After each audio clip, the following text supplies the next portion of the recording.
Hello everybody, welcome back to another reading. Today we're taking a look at the case of Jennifer Kesse, age 24.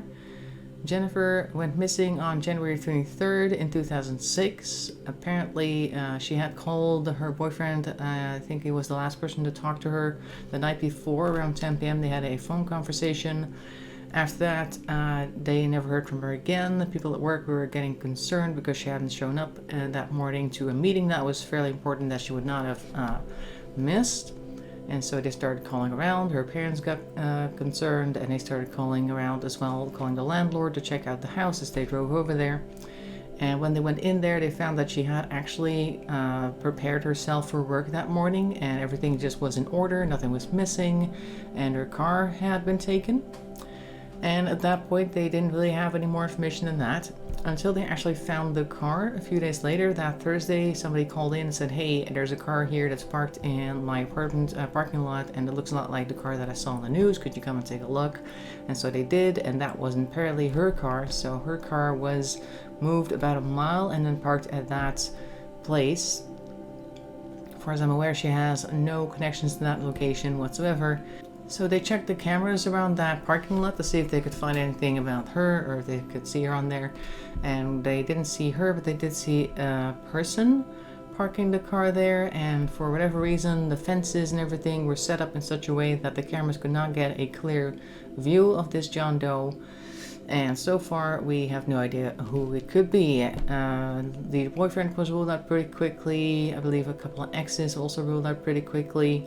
There was a co-worker whose name was not mentioned when I went looking into the case, at least not that I have seen, who was acting a little strange, perhaps. On the day that she went missing, he actually came in late for work and made some comments, I think in the following days, like, oh, she's probably been eaten by alligators by now, or something along those lines. And I believe he would continue to harass a co-worker of his, asking to check up on things that he had reported to the FBI, or I don't know exactly what that was. But in other words, they were pretty suspicious, and I have a suspicion that the fact that we don't know the name of this person, it might have something to do that may be under investigation. I don't know. Either way, officially, we don't know anything yet. It's been a long time. I thought we could do a reading on her to see if we can find anything out via the tarot. We're going to start off with the Deviant Moon tarot deck. Some people really love this one, slash sarcasm. And then we are going to follow up questions using the Everyday Tarot deck, which is the purple ones, the smaller purple cards like these. You may have seen these. They're fairly popular online. For any further questions. So, as per usual, I'm an intuitive reader. I'm just going to start shuffling the cards, and when I have a good spread here, we're going to stop and take a look at what we see. And I'm just going to start shuffling, so let's go.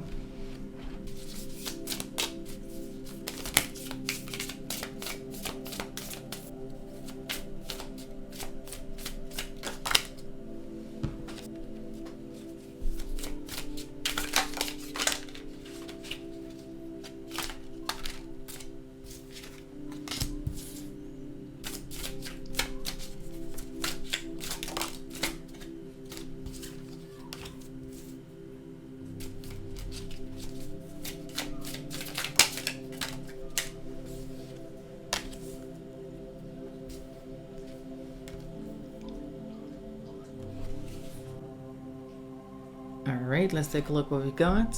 We're starting off with the Ace of Wands next to the Empress and the Hierophant. I'll grab these two first. Actually, no, let me grab the Hierophant as well, because he's in reverse right there. So what I found interesting and what I noticed right away, first of all, the Empress I feel is Jennifer herself. I feel that this reversed Hierophant is whoever took her, and I feel that the Empress is how they saw her. So it's like, oh, they're just this really caring, nurturing person. I really need to be with them. That's why we have the Ace of Wands here that looks like a Madonna with child. The Ace of Wands can sometimes be seen as phallic symbols, or maybe a potential new pregnancy, that type of thing, a new child in your life or something, but it's usually like an initiative, something new, something big that you want, that you're planning. And I feel like the person who encountered her, that they had such plans for her, And I feel like since this is the Hierophant, they probably feel that they are somebody like a Hierophant, like they are some type of authority. That's what I'm trying to get at. Like they think that they are very influential. They think that they have things that they can, or that they are entitled to. And I feel like they thought that they could just go ahead and say, hey, I feel like we should be together, and why don't you come with me? And I think that was his idea for that day, to try and make that work somehow. Afterwards we got here the Nine of Swords in reverse, which is worry, followed by the Page of Pentacles in reverse and the Page of Cups. And I think that this combination over here is perhaps her answer being not what he had wanted it to be. Like this is anxiety, upset, that type of thing. We have the reversed Page of Pentacles, which is a malinvestment, next to a Page of Cups, which is an emotional surprise. So together this says to me, maybe they had already kind of worried that she might say no, but when that actually came true, it was still a surprise and they still felt very disappointed. And that anxiety came back up to the surface immediately. Like this is like it's a reversed Nine of Swords. Normally in the reversed Nine of Swords, I see that as prolonged anxiety, something that's been there for some time. Like they already had this feeling like things might not go well, but because they were so obsessed with this Ace of Wands energy over here, they decided to give it a try anyway, and that didn't quite turn out. Then we have the Sun over here. Let me just grab that next to what is the Death card in this deck, which is the only card that's unlabeled. So the Sun and the Death card are right next to each other, and I feel like this is the Sun in their life coming to an end.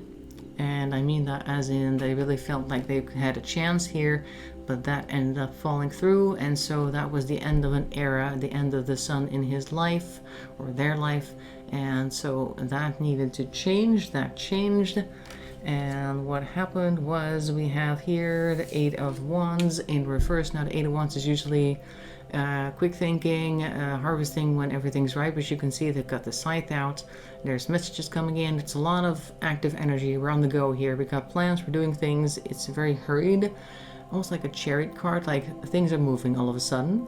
Followed by the Moon over here. So that to me suggests that this is the reaction to her rejection, and after that everything was hidden away. And this is also naturally a reference to the fact that we don't even know who this person is right now. They're still doing a puppet show. As you can see, there are strings coming off the moon. Of course, the two characters in the bottom there, they're just kind of living their life, doing their thing, and staying hidden from the world view. We do see here a nice lineup of cards as well. King of Cups in reverse, the Devil, and the Seven of Wands in reverse. Now the King of Cups in reverse next to the Moon makes a lot of sense to me, because the King of Cups in reverse always comes across to me as somebody who is emotionally manipulative, probably pretends that they're one thing rather than being the other. So that matches the Moon quite well. And we also see the Devil over here, like I said, and the Devil is usually like, sometimes it's addictions, could also be manipulation as well, or being attached to a certain way of doing things that might not be healthy.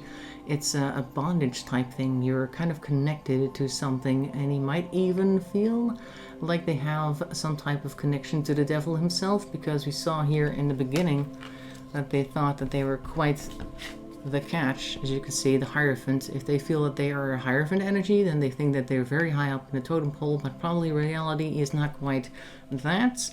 But still, that doesn't stop him from feeling that way with the King of Cups in reverse next to the Devil.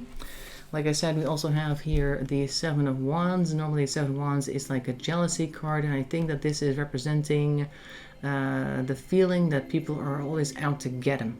So they are very afraid that people are going to find out at some point. That's what this card seems to say, or that everybody's looking at them, which is also kind of connected to that feeling of being super important, that everybody thinks that they're so important, so interesting, that people must be looking at them the entire time. So we're dealing with somebody, at least according to the tarot, who has some type of delusions about themselves. Illusions of grandeur, is that what it's called? Don't know, but I feel like we're dealing with some type of egomaniac. That's the word that came in my mind. let's see. Oh, these are already coming out. Okay, we'll take a look at that in a moment. I hadn't really prepared a question yet, but I'm guessing this is still in reference to the egomaniac thing. Let's see what we got then. Quite a little stack. Six of Pentacles is here, so it's probably somebody who comes across as being very charitable, and that doesn't exactly... Oh yeah, right here we got the Star and Temperance. Okay, good. So this is still in reference to the type of person that we're dealing with. As I said, Six of Pentacles usually is somebody handing out charity, doing charitable things, or perhaps receiving things from the universe. I feel like they feel that they are blessed because it's also next to the Star. And Temperance over here might mean that they like to appear as a very balanced person. Very charitable, very balanced, and they feel like they are a star. So this kind of falls in line with what you would normally expect from like somebody who has narcissistic tendencies, I want to say. Like they feel super important, they have this air about them as being this great person that everybody loves, and look how charitable I am, and look how well balanced, and I never get upset, and I'm always in a good mood, and blah blah blah. And don't you think I'm wonderful, because we got the Star right there. So that's already quite interesting.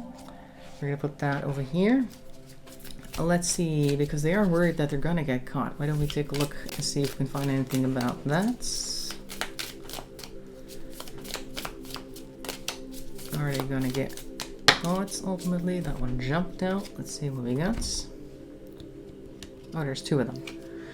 Got the Queen of Swords here and the Seven of Wands again. Okay, so this is actually a follow-up to the Seven of Wands. The Queen of Swords is here, and I feel like that is somebody who has some feminine energy, maybe, but mostly this is a reference to somebody who is very sharp mentally, also with their words, the way that they think and analyze. I think that they're afraid of somebody who might currently be looking in the case, or might currently be looking at them, somebody in their environment who has a sharp eye. I think that that is the main person that they're keeping an eye on right now, feeling like if that person were ever to talk, or ever to see this or that, or think a little bit too hard about the thing they said a while back, I'm done for. So there might be somebody in their vicinity who may already have an eye on them as it is, because the Queen of Swords is very observant, very sharp, like I said, so maybe they already have sort of an idea, and I get the impression that whoever the perpetrator is kind of already knows that this person might suspect them already, even though they're not really letting it on, because the Queen of Swords is very cool, very, yeah, understated, and if they do suspect that they might be involved in the Jennifer Kesse case, they probably are smart enough not to let anything know. But if you're super paranoid, then you probably already read into certain things as it is, so they probably are looking at each other like, if you don't say anything, I won't, or at least from their perspective. I think the Queen is more thinking, make another move so I can report you. So I think he's being watched, and in any case he feels like he's being watched.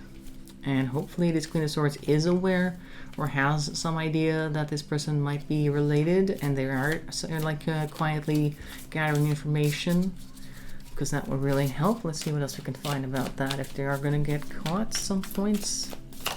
Oh. Justice. So that's quite positive. I know it's been like, what has it been, 15 years now? Yeah, it's been 15 years since she disappeared. But we still get this Justice card here, so I do feel like eventually we're going to see something. Like I said, I think that person is still being investigated, so probably this concern that they have for this Queen of Swords is probably just. Oops. Oh, there we go. And there's more anxiety here. I like how they highlighted Four of the Swords. Usually the Four of Swords is like taking a break, like resting after a trial, tribulation, and this is Ten of Swords, and that's usually being very down on your luck, etc. I think that this could mean that they feel very downtrodden and very tired after all this time, but it's also like a darkness before the dawn type of thing, and I think because we pulled it right after Justice, that it is more on the side of the parents and the people who cared for Jennifer, that they might be seeing the dawn soon.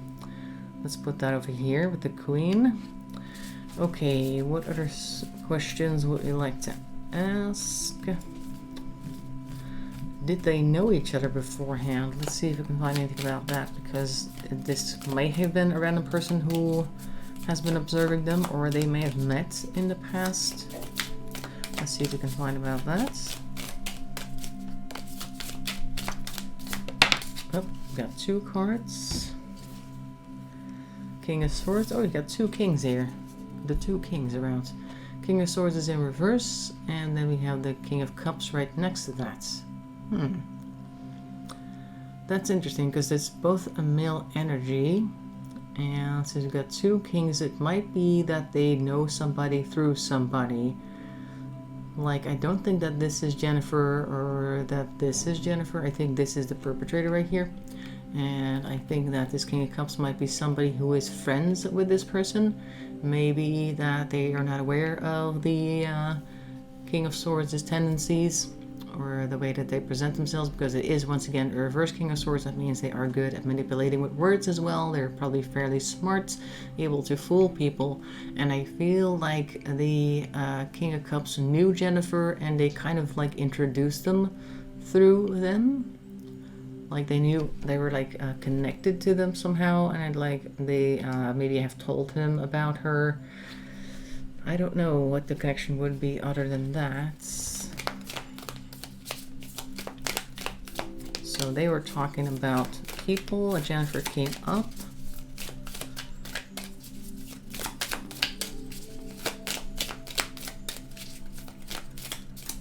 And this King of Cups kind of strikes me as somebody who likes to connect people, like a very jovial type of person, I would imagine. But this is way too much. Oh wait, actually no. 4 cards. Okay, so we got the 9 of Swords here again. We got that one earlier as well, so there's still a concern here. There's a lot of anxiety. Got 2 9s of Swords, 1 10 of Swords right there. They got the King of Swords, so he already had a lot of anxiety, this King of Swords right here, because we keep getting more and more swords from this guy. And we have the World in reverse as well. This really feels to me like somebody who is, oh yeah, here we go, the Ace of Wands in reverse is the next card. Somebody who just can't get a break, or feels like they can't get a break from the world, and they feel like they have so much to give, or they think that they have a lot to give. There's a lot of things they wanted to do. And followed by the Tower. So the picture that we're getting so far is somebody who is very anxious and probably has all sorts of ideas about how the world sees them, as we had here with the King of Cups and the Devil in the background. And I think that they feel like there's something special about them. The world sees them as something different. I don't know, or don't think there is anything particularly special. I think it's somebody who lives very much inside their own little world. That's what I'm getting. Somebody who might be delusional. In any case, has a lot of anxiety, is very good at manipulating, and apparently manipulated this King of Cups introducing them to Jennifer in some way. And they probably feel like this whole event led to the Tower, and all the things that they wanted to do were now going to have to be put on hold because they were now disadvantaged because of all of this. And I kind of get that. It's coming through as a, if only they, Empress, hadn't said no, then everything would be fine, and now I wouldn't be under suspicion, everything. They're kind of blaming the victim in that sense, but that's nothing new for people who are perpetrators. Okay, so that's an interesting story. Let's see if we can find anything else, anything that we're missing. I'm just going to go back to the other deck for that. Anything that we still need to know.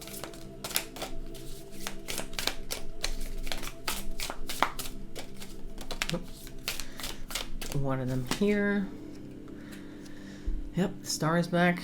Where did we have the star? The star was here. So we got another star. Like I said, they still feel like they're very important. And they probably act that way as well. Like, hey, look at me. Look at me being super generous and even-tempered. Helping people out. Here we go. 2 of Cups, or 2 of Cups, I'm saying 2 of Pentacles is somebody who is very balanced, at least balances their resources very wisely, very carefully. And so that's something to look forward to, or look for.